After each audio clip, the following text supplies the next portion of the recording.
Gall bladder, पित्त के बारे में बात करेंगे।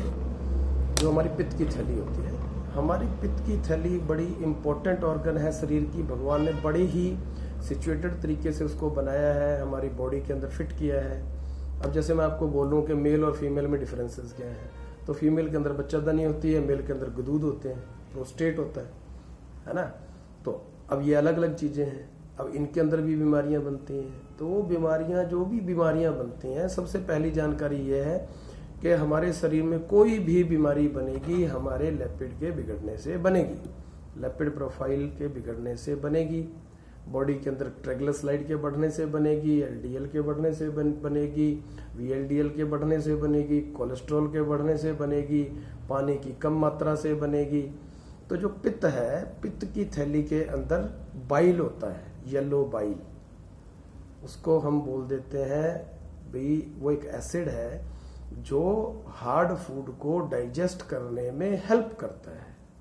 अब आपने आम देखा होगा कि जब आप कुछ खाना खा लेते हो तो आपको खट्टे डकार आते हैं।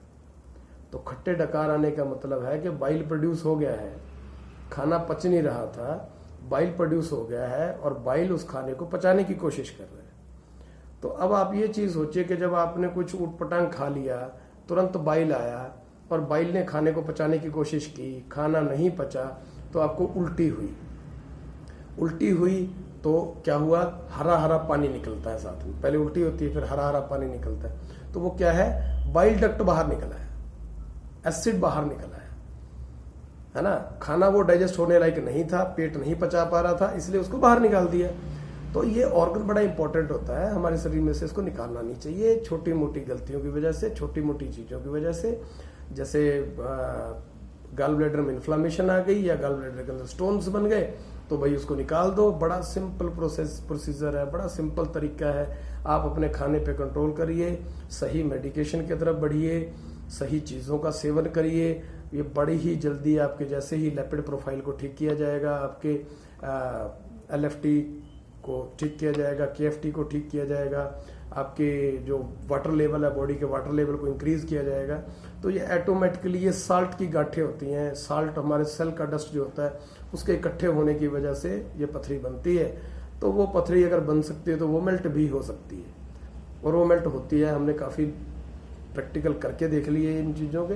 तो ये कोई बड़ी चीज नहीं है। मेन चीज ये है कि आपको अगर कोई बीमारी होती है तो उसके सही डॉक्टर के पास जाइए, सही बंदे के पास जाइए, सही जानकारी लीजिए।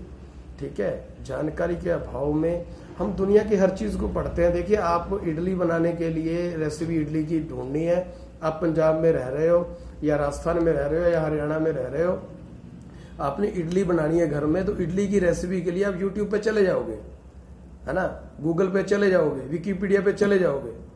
लेकिन आपके शरीर में, आपके सिर में दर्द क्यों हो रहा है, उसके लिए आप रिसर्च नहीं करोगे कभी भी। आपको अपने शरीर के बारे में रिसर्च करना चाहिए, आपको आपके शरीर के बारे में जानना चाहिए कि अगर ये चीज बनी तो क्यों बनी।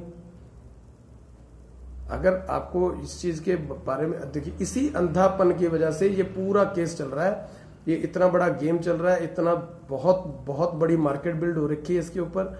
क्या पथरी को निकाल दो, पथरी के बाद और बीमारी बनेगी, गॉल ब्लैडर को बाहर निकाल दो, फिर अगला स्टेज इंडाइजेशन का शुरू हो जाता है, इंडाइजेशन के बाद और बीमारियां बननी शुरू हो जाती हैं।